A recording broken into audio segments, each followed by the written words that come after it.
J'ai le plaisir de prendre la parole sur l'espace que Arpastrans parraine, puisque cette année, nous avions décidé d'accompagner le lancement du City by CIMI, ce nouveau format du CIMI qui met en lien l'immobilier et les territoires, qui est une question qui nous tient à cœur chez Arpastrans. Et donc, j'ai la chance d'avoir notre logo derrière moi. Ça ne m'arrive pas si souvent que ça dans cette taille.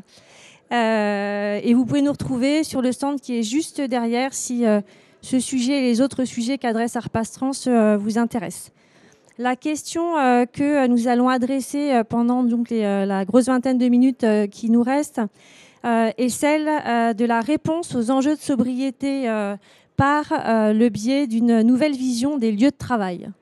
C'est une conférence que nous avons décidé de faire parce qu'il nous semble, chez Arpastrans, que la sobriété devient une question que nous devons adresser. On en parle avec de multiples adjectifs, donc on parle de sobriété foncière, on parle de sobriété numérique, de sobriété énergétique, de sobriété de matière. Et aujourd'hui, on a des outils qui sont en cours d'être élaborés.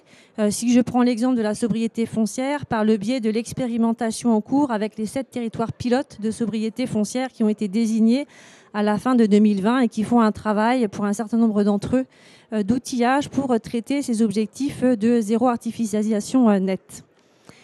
La crise sanitaire, elle a permis, par l'accélération du télétravail forcé et qui s'est en plus répété, à venir observer ces nouveaux modes de travail.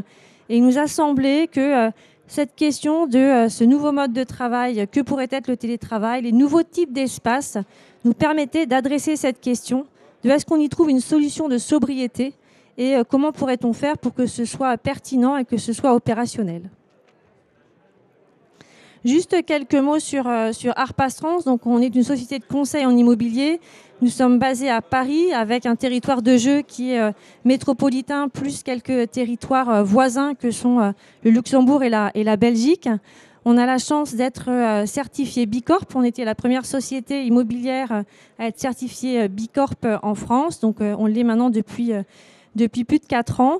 Et on est très heureux d'être aujourd'hui rejoint par d'autres sociétés de cette communauté qui fait vibrer au-delà de nos objectifs économiques, qui nous mobilisent évidemment tous les jours. Nous sommes aujourd'hui de plus de 100 personnes, donc évidemment ça nous mobilise aussi tous les jours.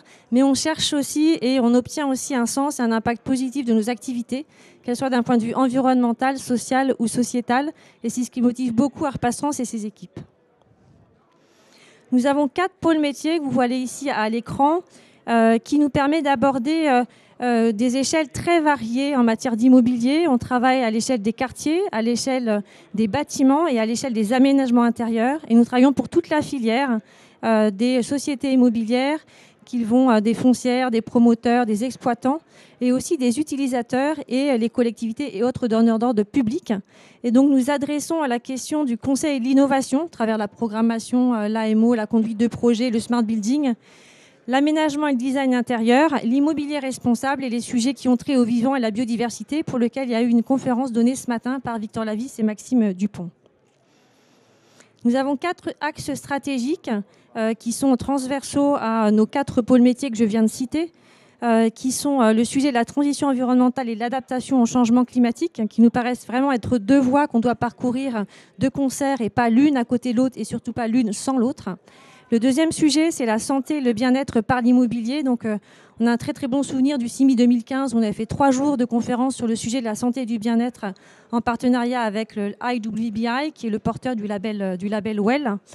La transformation digitale et les nouveaux usages. Donc, on pense vraiment que l'immobilier peut être un formidable véhicule pour porter les nouveaux modes de vie, les transformations qui ont lieu en particulier liées au digital. Et enfin, la biodiversité et le vivant. Et rappelons-nous toujours que nous-mêmes, nous faisons partie du vivant, ce qui nous permet peut-être d'avoir un regard un peu différent sur celui-ci, que ce soit dans nos activités personnelles ou professionnelles. Nos périmètres d'intervention, je n'y reviens pas, on adresse toutes les typologies d'actifs, que ce soit le bureau, la logistique, le logement, l'industrie, le commerce et l'éducation, la culture.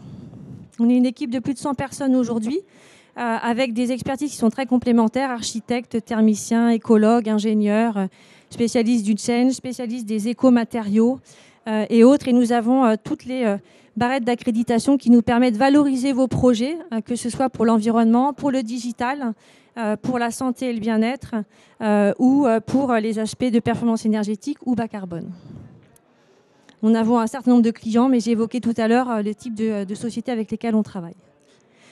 Donc à l'agenda de cette courte conférence, donc la sobriété, pourquoi ?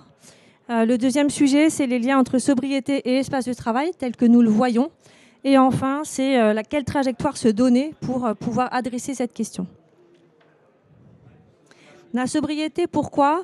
Ce sont des mots qu'aujourd'hui on voit beaucoup, mais auxquels on croit énormément. C'est qu'on a aujourd'hui une pression de plus en plus grande sur les ressources.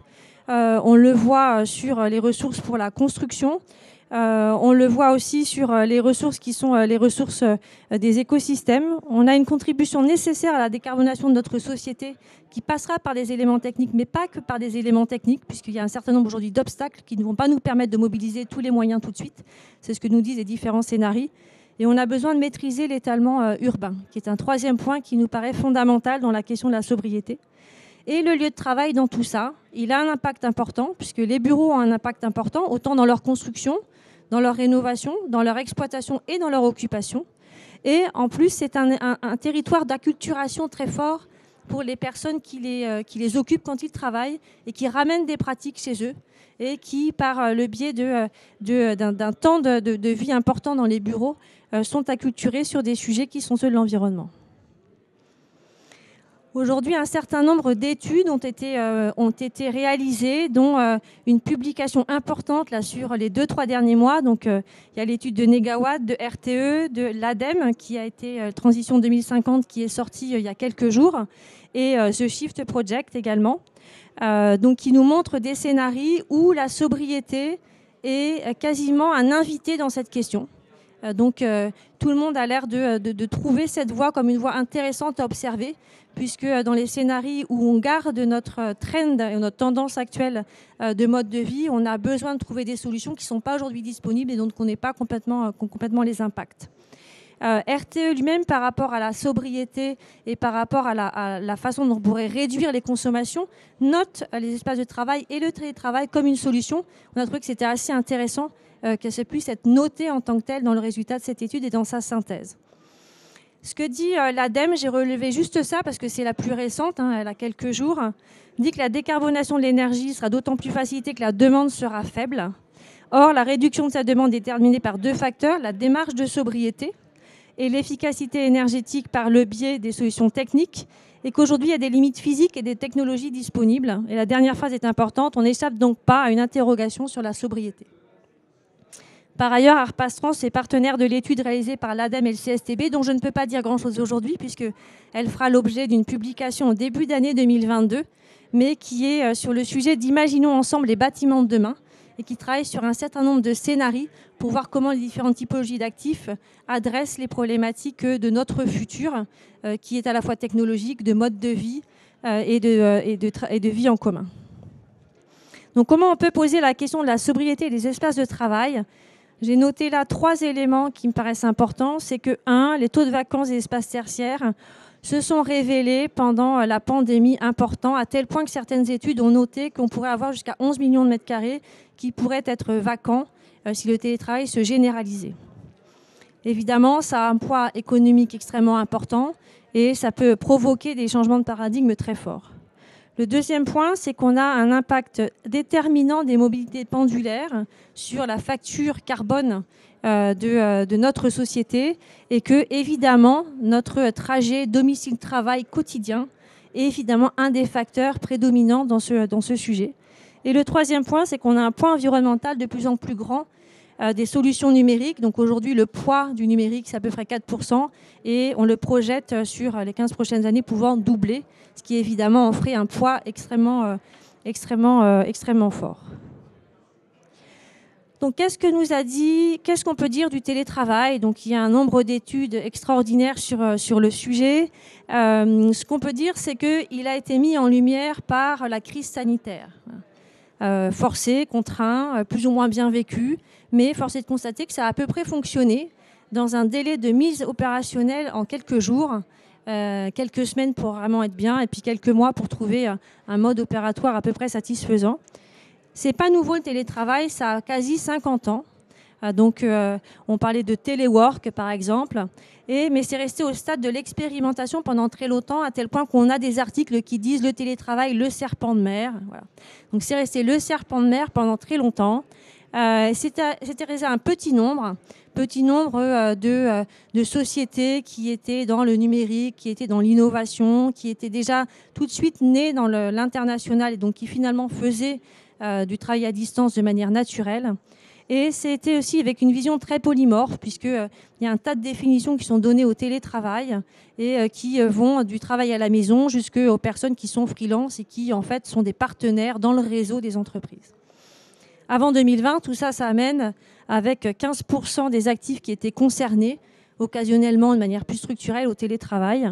Et en revanche, ce qu'a apporté la crise sanitaire, c'est qu'il y a eu 40% des actifs occupés qui ont télétravaillé pendant le confinement. Donc c'est massif, 40%. Et surtout, au-delà de ces 40%, ce qui est intéressant, c'est que c'est une diversification des catégories socio-professionnelles et démographiques qui a été complètement impactée, puisque un tas de personnes qui n'auraient jamais cru avoir accès au télétravail ont eu accès au télétravail pendant cette période de confinement. Ce qui fait qu'aujourd'hui, grâce à cette pandémie, si on peut dire un grâce à côté de ce mot, ce qui n'est pas évident, on a une meilleure compréhension des attentes et des bénéfices, mais aussi on a une meilleure compréhension des effets rebonds du télétravail en matière environnementale. Et on a également des études qui sont riches d'enseignements avec une comparaison entre les habitués du télétravail, ces 15% dont je parlais, et les nouveaux télétravailleurs qui n'ont pas exactement les mêmes attentes. Parallèlement, on a des réticences qui évoluent, qui se renforcent parfois, qui s'atténuent parfois, mais on a aussi des raisons d'agir qui évoluent et qui mobilisent les personnes. Donc pour les entreprises, on a la crainte d'incompatibilité avec le mode de management, la crainte de perte de repères dans les modes de suivi du travail. Donc j'aurais dû le mettre avec des quotes, sur le sujet de la surveillance. On a un management qui n'est pas assez tourné vers l'autonomie et la confiance.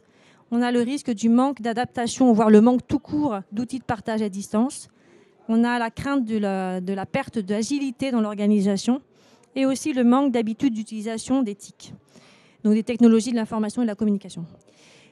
Pour les salariés, on avait, et on peut encore avoir existant, une crainte du regard de la hiérarchie, un manque d'outils de nomadisme qui soient efficaces. On a aussi une habitude de séparer le pro et le perso, même si c'est quelque chose qui est révélé dans les études comme un des éléments qui pousserait les gens à faire plus de télétravail. Et enfin, on a une crainte de l'isolement, et je crois que ça, c'est un vrai sujet qui doit être adressé si ce télétravail devait se massifier sur un jour important de jours dans la semaine. Et on a aussi des raisons d'agir qui fait que ces réticences, elles sont amoindries ou elles vont se transformer. Et ces raisons d'agir, c'est qu'on a des attentes nouvelles des salariés pour un nouvel équilibre entre vie pro et vie perso, et aussi pour une plus grande flexibilité du travail. On a une prise de conscience collective et individuelle de l'importance d'agir pour l'environnement. Je pense que là, on a, du fait à la fois de la pandémie et puis des problématiques de tempêtes, de feux, etc., une prise de conscience assez massive. Et enfin, on a des évolutions dans les modes de travail qui créent aujourd'hui des disparités et qui doivent être traitées. Il y a ceux qui peuvent télétravailler 1 jour, 2 jours, 3 jours, ceux qui ne peuvent pas, ceux qui n'ont pas les conditions chez eux pour le faire, l'ergonomie du poste. Et ce qui fait aujourd'hui des disparités et quelque chose qui finalement égalisait les expériences de travail dans les bureaux, à avoir un bureau commun qui n'existe plus en télétravail. Et ça nécessite d'être traité si on veut que ça puisse être un jour généralisé. Ce qu'on apprend des études que j'ai évoquées tout à l'heure entre les habitués et les nouveaux télétravailleurs, c'est que les habitués, c'est souvent en domicile qu'ils travaillent. En fait, c'est comme ça qu'ils ont choisi de télétravailler. Pourquoi ? Pour une meilleure gestion personnelle de leur travail, un meilleur équilibre vie personnelle et vie professionnelle, et aussi pour plus d'autonomie et de productivité. Et ils ont une envie post-Covid d'intensifier leur télétravail à hauteur de 72%. 72% des interrogés disent vouloir intensifier et pérenniser leur télétravail. Les nouveaux télétravailleurs, eux, ce n'est pas le domicile qu'ils mettent en avant, c'est plutôt les tiers-lieux qu'ils visent comme étant le lieu qui pourrait être plus adapté que le bureau de leur entreprise pour télétravailler. On voit bien là que la notion de télétravail s'éloigne que du home working, quoi.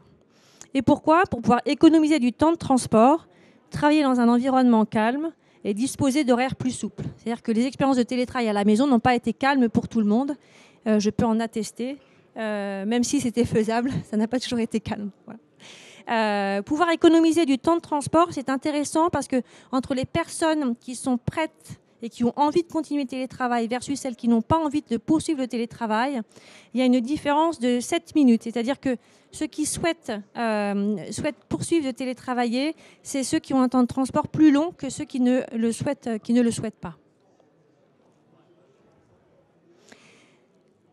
Quand on pense aux bénéfices du télétravail, on pense assez naturellement à la mobilité et à cette réduction que j'évoquais tout à l'heure des effets de mobilité pendulaire.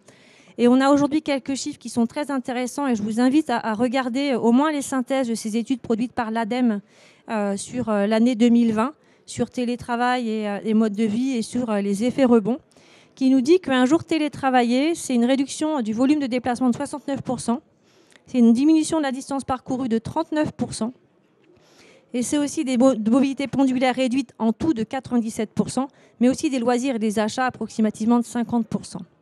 Avec un potentiel de décongestion dans les transports en commun ou dans les voies de circulation aux heures de pointe qui, évidemment, adresse une autre question, qui est la question du stress qui sont liés à ces modes de transport, que ce soit d'être dans le trafic, que ce soit sur la ligne 13 du métro à Paris en heure de pointe.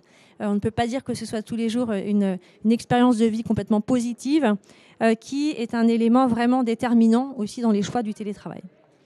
Ce qui veut dire un potentiel de gain chiffré à 30% sur les impacts environnementaux qui sont liés à ces trajets de voiture entre le domicile et le bureau, et une réduction du coût estimé à 5,9 milliards d'euros, qui est le chiffre qui est estimé de la perte du temps dans les transports de la population active en France, qui est un chiffre absolument exorbitant. Et on a d'autres gains qui sont liés au télétravail, qui ne sont pas dans la mobilité, mais je n'ai pas créé la SIAD spécifiquement pour ça, qui est, je l'ai évoqué, le gain par rapport au risque de stress, qui sont liés aussi à la fatigue, qui sont s'exposer à des polluants, et la réduction de déchets. Ça paraît un peu anecdotique, mais quand on vient en bureau, on produit beaucoup de déchets parce qu'on imprime plus facilement, parce que cette imprimante, elle est là, puis finalement, je vais imprimer. Parce que le midi, même si on a un peu des tote bags et même si on fait des efforts, malgré tout, très souvent, on a des couverts, même si ceux-là sont de plus en plus reculés, on a des couverts, on a des boîtes, on a des sacs, alors que chez soi, a priori, on a un peu moins de déchets quand on s'alimente à la maison et surtout, on n'imprime quasiment plus. Donc, c'est possible de ne pas imprimer. Face à tous ces bénéfices, dont la liste pourrait être encore plus longue si on avait plus de temps, on a des effets rebonds et de cela, il faut se méfier. Donc ces effets rebonds, c'est véritablement qu'est-ce qu'on change, qu'est-ce qu'on réduit, qu'est-ce qu'on annule, ou qu'est-ce qu'on transforme ou qu'est-ce qu'on déplace. Et donc je vais adresser ces différentes questions et avant je vais regarder l'heure.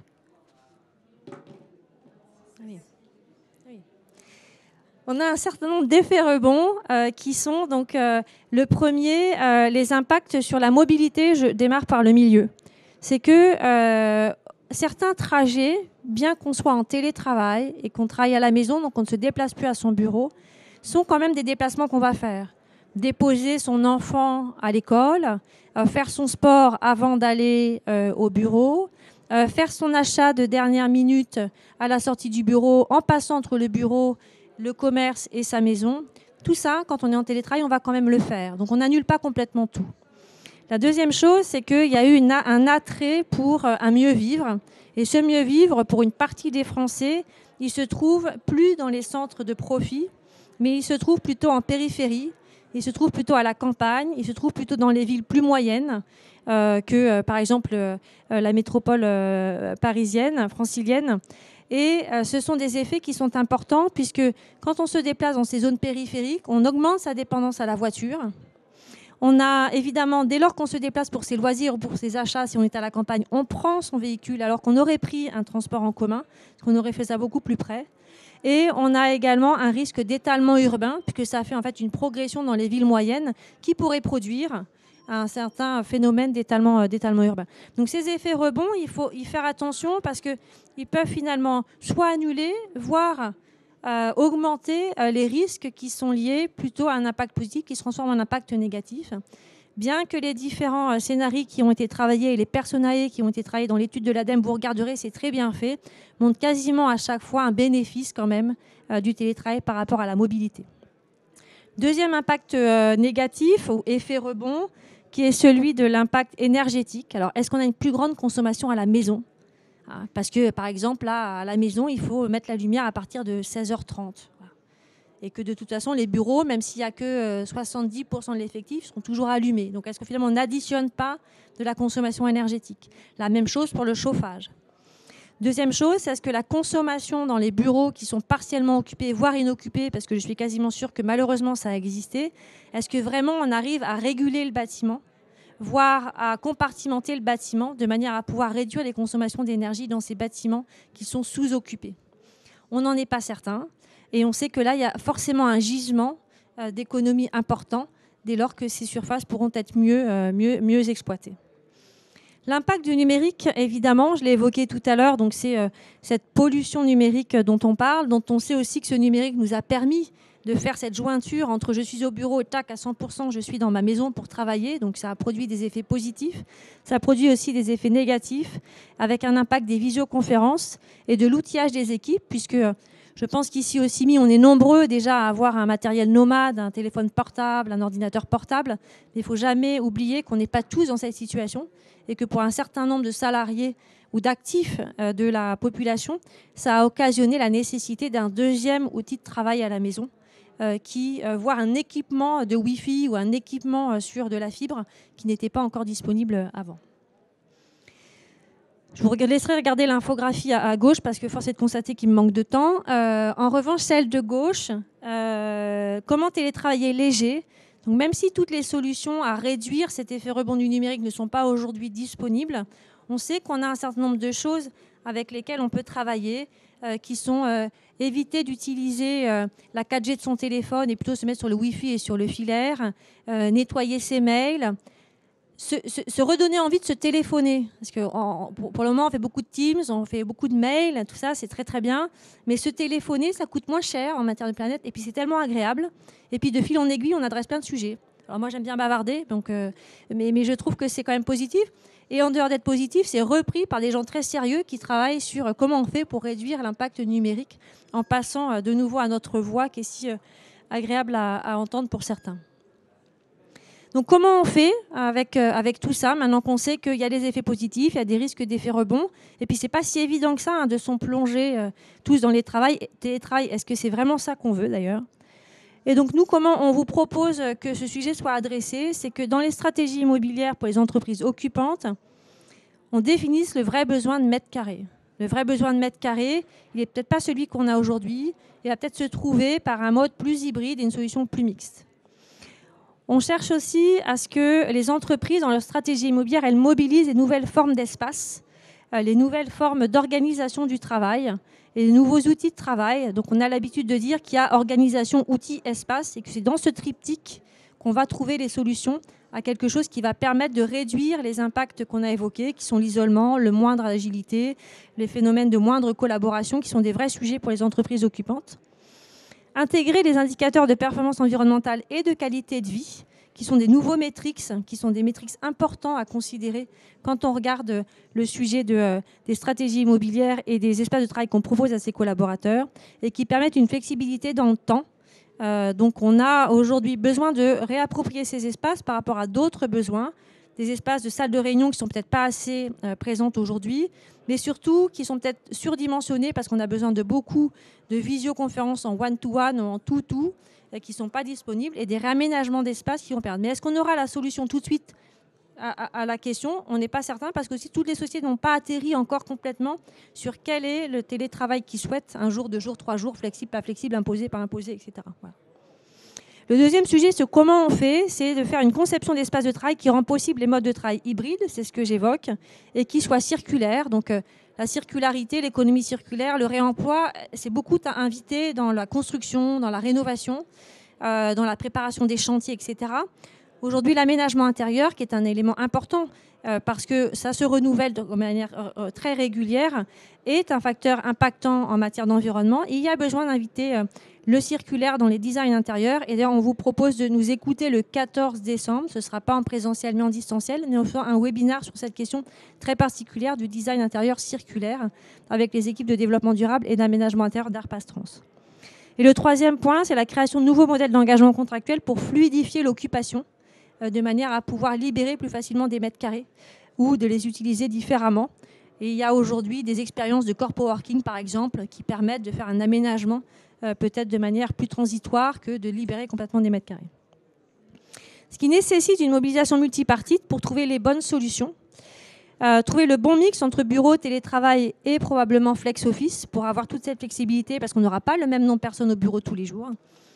Faire des efforts pour la maison et pour les bureaux, parce qu'on voit bien que si on le fait dans les deux, mais qu'on n'a pas traité l'isolation des maisons ou des logements, des appartements, on aura laissé une partie sur le bord du chemin des effets positifs du télétravail. Et enfin, pour plus de sobriété, il y a besoin de trouver sa place un peu différemment. Et trouver sa place, c'est l'affaire des collaborateurs, des entreprises, des territoires et des sociétés immobilières. Et quand je dis trouver sa place, ça veut dire plein de choses. Et là, dans votre tête, il se passe plein de choses quand je dis trouver sa place.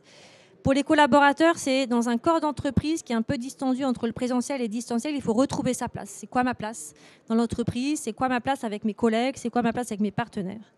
C'est aussi avoir un management qui est plus harmonisé sur les pratiques, parce qu'aujourd'hui, on ne trouve pas bien sa place, que le management n'est pas harmonisé sur cette pratique. Et aussi, c'est la place de la confiance qui est clé dans le management et dans la recherche de solutions qui soient positives pour tous. Le sujet de la place aussi, c'est l'affaire de l'entreprise parce qu'elle doit retrouver cette place commune. Donc quand je dis tout ça, je ne dis pas qu'il n'y a plus de bureau. D'ailleurs, demain après-midi, il y aura une conférence donnée par Julie Vinet et Léna Lockwood sur le bureau. Et donc vous verrez peut-être, le bureau reste incontournable. C'est dans nos slides. En tout cas, ce qu'il y a besoin, c'est de cette place commune qui permet l'identification, la création de valeurs communes, la pérennisation de la communauté des acteurs et l'agilité des pratiques et des modes projets qui nous paraît fondamentale par rapport aux nouveaux modes de collaboration entre une entreprise et ses clients ou ses partenaires. Et cette place commune, il nous semble qu'elle sera à la fois physique et elle sera également dans le réseau, dans les outils qui seront créés par les nouveaux TIC ou les nouveaux modes collaboratifs à distance. Trouver sa place aussi, c'est la place au sens de la place dans le territoire. Et donc, les territoires, ils ont un rôle clé dans la cartographie des propositions de solutions immobilières du travail, qui soient plus proches des logements. Les territoires, ils ont un rôle clé dans la promotion des tiers-lieux qui sont à développer et dans la création de nouvelles centralités à créer pour réduire les effets rebonds qui sont liés au déplacement ou à la transformation, aussi au télétravail que j'évoquais tout à l'heure. Et donc, sur cette question, là aussi, vendredi, on prendra la parole sur le sujet de est-ce que les zones commerciales peuvent devenir des quartiers du quart d'heure. C'est une question qui nous intéresse par rapport au périurbain et par rapport à urbain. C'est comment on réinvente nos espaces pour travailler sur des endroits où il y a déjà des aménités, où on peut produire potentiellement des quartiers du quart d'heure. Et c'est l'affaire des sociétés immobilières de trouver cette place ou de répondre à une question de place qui est proposer des nouvelles offres d'espace, des nouveaux contrats immobiliers as a service, améliorer la performance environnementale des actifs. C'est ce que j'évoquais tout à l'heure. Il faut faire des efforts pour la performance environnementale, le carbone circulaire de la maison et des bureaux, et pour transformer ou produire des bâtiments tertiaires là où on en a vraiment besoin. Et là, on prendra la parole demain sur une question qui nous occupe depuis quelques mois, où on a produit une étude sur les limites planétaires nous invitent-elles à un nouvel équilibre entre rénovation et construction. Donc si vous avez la chance d'avoir un billet aussi pour demain, vous pourrez peut-être venir nous écouter dans une autre agora qui est celle de construire, bâtir, qu'on aurait voulu s'appeler construire, rénover, mais elle s'appelle construire, bâtir. Donc la sobriété des espaces, nous on pense qu'il y a des trajectoires qui peuvent se combiner et qui peuvent se rencontrer. Et donc Arpas Trans, on est la première société de conseil à avoir embarqué en interne toutes les compétences qui permettent de répondre à cette question. On a un corpus commun au sein de l'équipe d'envie et d'objectifs pour faire ces solutions sobres à toutes les échelles. Et enfin, on intègre une dimension de change par une méthode innovante qui s'appelle l'Appreciative Inquiry, qui est une solution de changement, enfin une méthode de conduite du changement qui permet de focaliser sur ses points forts, sur ses atouts, sur ses envies. Parce que par rapport à ces changements qui font peur, si on rajoute de la peur et si on rajoute des irritants, on pense qu'on a moins de chances de réussir. Donc pour résumer, quand je dis qu'on est la première société de conseil à avoir apporté en interne l'ensemble de ces solutions, c'est celle de l'immobilier responsable et de la biodiversité, du conseil innovation et du design et d'aménagement. Je ne vais pas vous relire un petit peu les baselines de chacun de nos pôles, mais elles répondent vraiment à ce sujet. C'est comment on fait du projet immobilier un clé de voûte de nos nouveaux modes de vie. Et on pense que là, il y a vraiment une très très belle matière à travailler pour des gens dans l'immobilier. Les conférences, je les ai citées au fil de l'eau pour gagner un peu de temps. Donc vous les retrouvez là. Et sinon, il y a des petits flyers sur notre stand juste derrière où vous pouvez les retrouver. Et voilà, donc on est au stand G42. Et je vous remercie pour votre attention.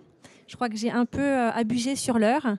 Et c'était un plaisir. Et si vous souhaitez qu'on poursuive, parce que je crois qu'après, il faut libérer, on est au stand G42 si vous voulez poursuivre ces échanges. Je vous remercie. Au revoir.